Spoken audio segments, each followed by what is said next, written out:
How to fix YouTube sound not working on Android. Full guide.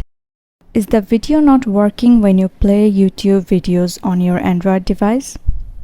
In this video, I will guide you through the steps to fix YouTube sound issues on your Android phone.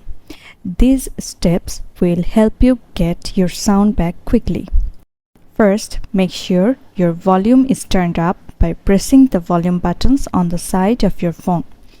If the sound still isn't working, try restarting your device. If the issue persists, go to Settings, select Apps and Notifications, find YouTube and tap Storage. Here, tap Clear Cache. If none of this work, consider uninstalling and reinstalling the YouTube app.